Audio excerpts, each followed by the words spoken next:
शुक्लांबरधरं विष्णुं शशिवर्णं चतुर्भुजं प्रसन्नवदनं ध्यायेत् सर्वविघ्नोपशान्तयेत्। गुरुर्ब्रह्मा गुरुर्विष्णुः गुरुर्देवो महेश्वरः गुरुः साक्षात् परब्रह्म तस्मै श्रीगुरवे नमः। व्यासाय विष्णुरूपाय व्यासरूपाय विष्णवे नमो वै ब्रह्मनिधये वासिष्ठाय नमो नमः। कूजन्तं राम रामेति मधुरं मधुराक्षरम् आरुह्य कविताशाखां वन्दे वाल्मीकिकोकिलं। श्रुतिस्मृतिपुराणानाम् आलयं करुणालयं नमामि भगवत्पादशङ्करं लोकशङ्करं। वागर्धाविव सम्पृक्तौ वागर्धप्रतिपत्तये जगतः पितरौ वन्दे पार्वतीपरमेश्वरौ। सूक्तिं समग्रयितुः स्वयमेव लक्ष्मीः श्रीरङ्गराजमहिषी मधुरैकटाक्षैः। वैदग्ध्यवर्णगुणगुम्भनगौरवैर्यां कण्डूलकर्णकुहराः कवयोधयन्ति। हैमोर्ध्वपुण्ड्रमजहन्मकुटं सुनासं मन्दस्मितं मकरकुण्डलचारुगण्डं बिम्बाधरं बहुलदीर्घकृपाकटाक्षं श्रीवेङ्कटेशमुखमात्मनि सन्निधत्ताम्। मनोजवं मरुततुल्यवेगं जितेन्द्रियं बुद्धिमतां वरिष्ठं वातात्मजं वनरयूथमुख्यं श्रीरामदूतं शिरसा नमामि। आपदामपहर्तारं दातारं सर्वसम्पदां लोकाभिरामं श्रीरामं भूयो भूयो नमाम्यहम्। हरिः ओं। परमेश्वरस्वरूपेण सभगे नमस्कारम्।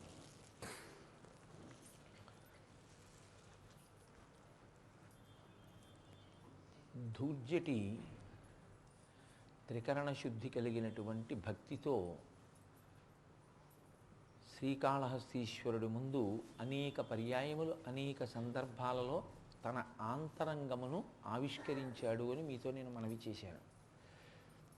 సాధారణంగా శతకాలలో ఉండేటటువంటి ప్రయోగం ఎలా ఉంటుందంటే ఈశ్వరుణ్ణి స్తుతి చేస్తారు, అంటే ఆయన యొక్క వైభవాన్ని కీర్తిస్తారు.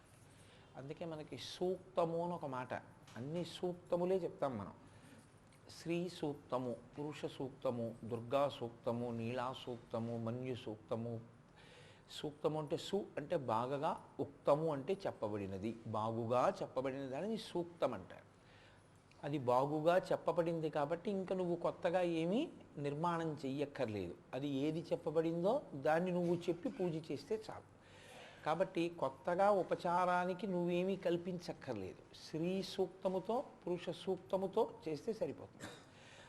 స్తుతి అంటే స్తోత్రము అంటే పొగట్ట.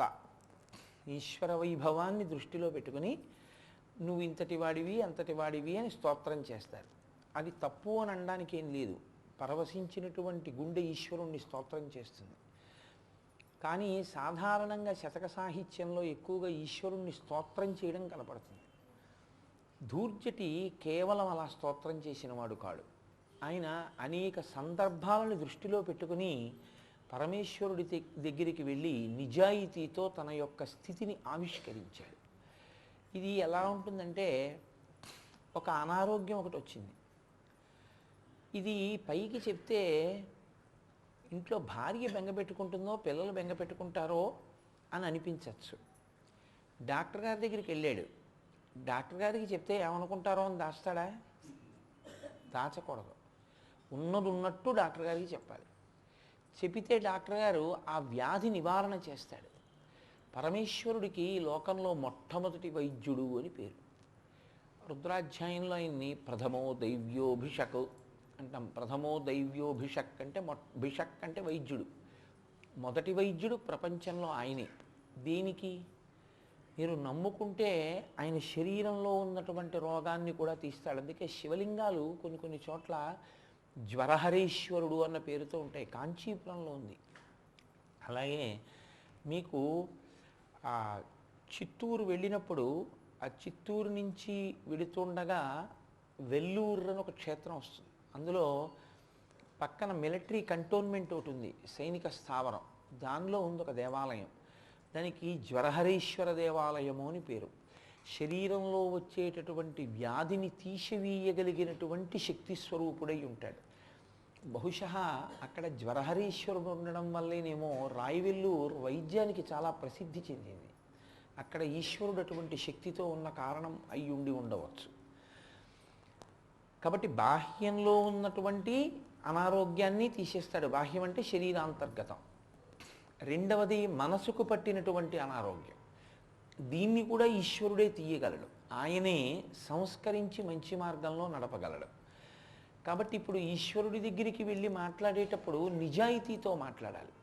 పూజామందిరంలో మనం ఏం చేస్తామంటే కేవలం స్తోత్రపాఠం ఒక్కటే చేస్తాం, అథవా ఓ కోరిక కోరుతాం, ఈశ్వర ఇదిగో ఈ కోరిక తీర్చు అంటాం తప్ప అసలు సాధన అన్నది మొదలైతే కదూ సాధనలో ఏదైనా ఇబ్బంది ఉన్నట్లు గమనించేది. లోకంలో అత్యంత నిజాయితీతో కూడినటువంటి ప్రతిపాదన ఏమిటో తెలుసా అండి? నా దగ్గరికి వస్తుంటారు, నేను హైదరాబాద్ వచ్చాక ఇద్దరు అలా నాతో చెప్పడం నేను విన్నాను. ఇద్దరు, మిగిలిన వాళ్ళందరూ ఏవో చెప్తారు. వాళ్ళిద్దరే నాతో చెప్పింది, ఏమండి మా మనసు నిలబట్టలేదు ఎలాగా, మనసు నిలబట్టలేదు ఎలాగా అని అడిగారంటే వారు జిజ్ఞాసు. వారికి అసలు మనసు నిలబడాలనో కోరిక పుట్టింది, అది నిలబట్టలేదని కూడా వారు తెలుసుకున్నారు.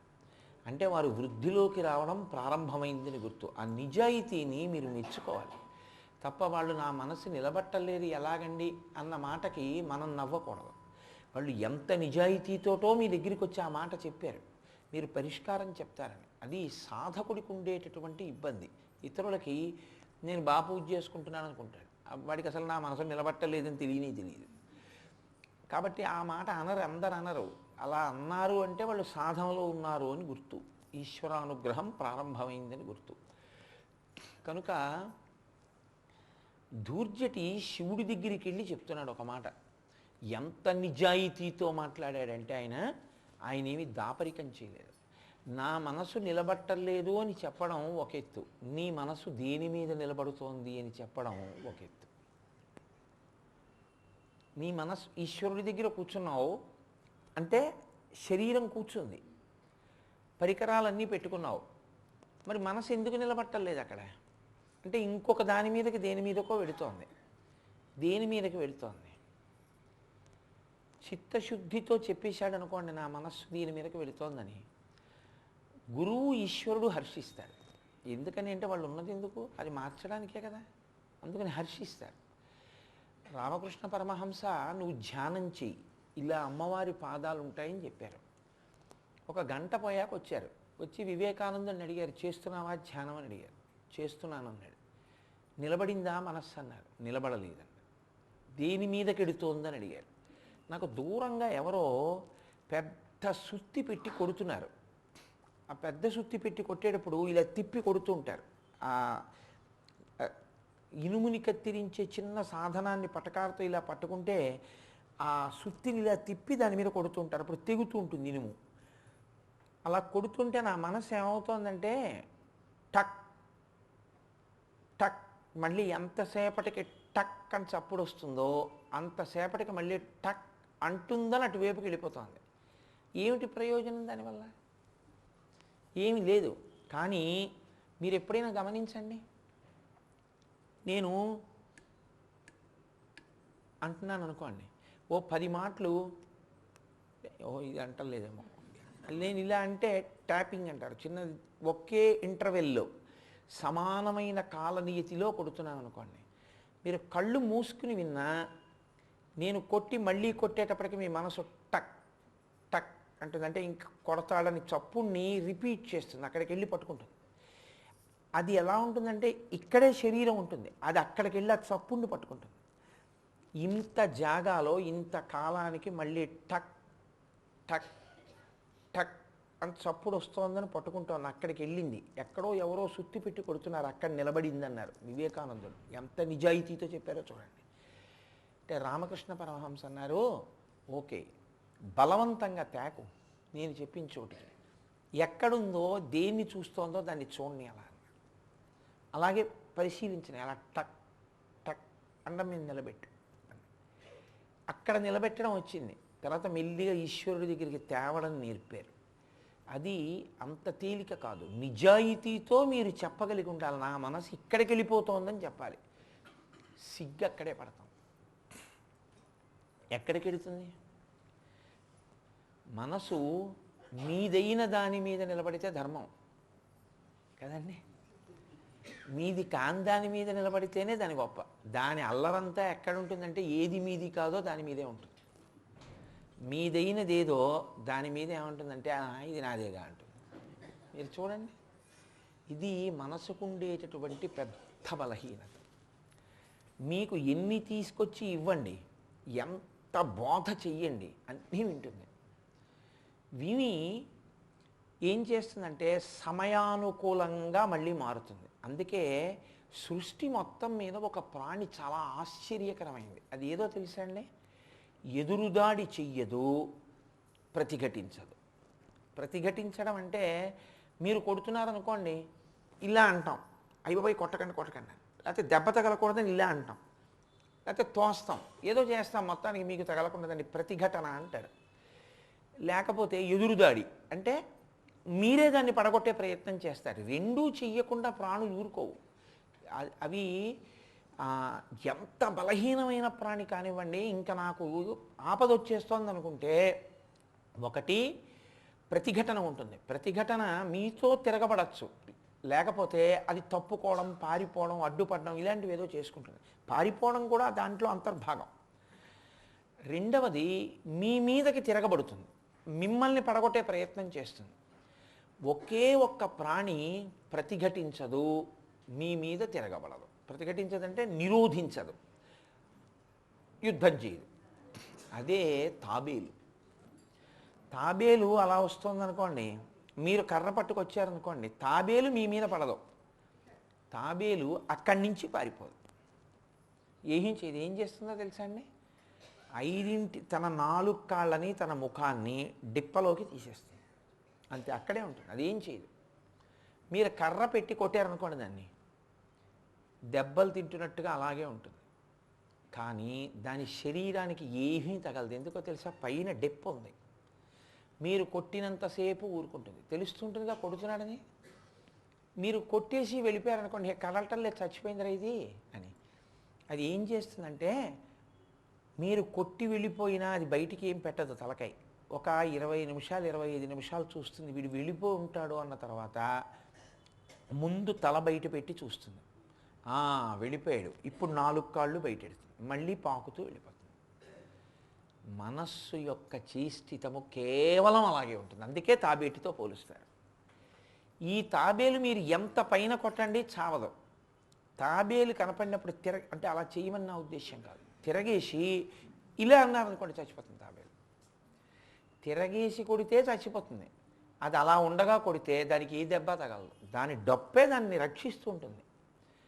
మనస్సు కూడా అంతే. మనస్సు యొక్క బలాన్ని, మనస్సు మిమ్మల్ని ఎలా పాడు చేస్తోందో చెప్తున్న ప్రక్రియ నడుస్తోంది అనుకోండి. అందుకే పురాణం వింటున్నా, ఇటువంటివి ఏమైనా వింటున్నా, అది ఏం చేస్తుందంటే లోపలికి తీసుకుంటుంది. జ్ఞానేంద్రియాలని 5 లోపలికి తీస్తుంది, మనస్సుని తీసేసి ఏమీ తెలియనట్టు ఊరుకుంటుంది, నిద్రాణంగా ఉంటుంది, కదలదు. అప్పుడు నా మనస్సు ఎంత మంచిదో, నా మాట విందనిపిస్తుంది. 1 గంట అయిపోయింది అనుకోండి, 11 అయిపోయింది అనుకోండి, వచ్చేస్తాయి మళ్ళీ యథాస్థితికి వెళ్ళిపోతుంది. అప్పుడు ఉపన్యాసం వింటున్నప్పుడు ఎంత బుద్ధిమంతుడో అంత వ్యతిరేకంగా అప్పుడు ఉంటాడు. ఎందుకనంటే బయటకు వచ్చేసింది, కదలిక మొదలు మళ్ళీ. ఇది మనస్సు యొక్క స్థితి. కాబట్టి నిజాయితీతో ఈ బలహీనతని చెప్పాలి ఈశ్వరుడి దగ్గరికి వెళ్ళి. నా మనసు నిలబట్టలేదు, మంచిదే, నేను దోషం పట్టను, దాన్ని మంచిదని చెప్తాను. కానీ నీ మనసు మరి ఎక్కడికి వెళ్ళిపోతోంది? ఈశ్వరుడి దగ్గర ఉండకుండా ఎక్కడికి వెళ్ళి నిలబడుతోంది అని అడిగారనుకోండి, నా మనస్సు బలానా కాంత దగ్గరికి, పరకాంత దగ్గరికి వెళ్ళి ఆవిడ్ని స్మరిస్తోందండి అని చెప్పవలసి వచ్చింది అనుకోండి, తప్పండి, అమ్మో ఈశ్వరుడి దగ్గర అలా చెప్పడమే తప్పు కదూ అంటాడు. చెప్పడు. డాక్టర్ దగ్గరికి వెళ్ళి చెప్పకుండా ఉంటావా? నాది కానిది పక్క వాళ్ళ ఐశ్వర్యం ఎలా కొట్టేద్దామా అని ఆలోచిస్తోందండి, అది చెప్పడు ఈశ్వరుడి దగ్గర. దూర్జటి నిజాయితీగా చెప్పాడు, ఈ రెండింటి వల్ల కాదు నేను పాడైపోతున్నాను, నా మనసు నీ దగ్గర ఉండకపోవడం వల్ల కాదు పాడైపోతున్నాను, ఎక్కడికెడుతోందో చెప్పాడు. చెప్పి దానివల్ల ఇప్పుడు తానెవరో చెప్పాడు. అసలు ఆ పద్యం శంకరాచార్యుల వారి శివానంద లహరిలో ప్రతిపాదింపబడినటువంటి విషయాన్ని పట్టుకుని తీసుకొచ్చాడు ధూర్జటి. ధూర్జటి శంకరాచార్యుల వారికి గొప్ప ఆరాధకుడు. శంకరుల్ని అనుకరించినటువంటి వాళ్ళు ఎవరు ఉండరు, ఎక్కడో అక్కడ అనుకరిస్తారు. ఆకాశానికి పాతాళానికి మధ్యలో ఉంటుంది ఆయన సాహిత్యం. పాతాళం కన్నా కిందకి వెళ్ళగలరా,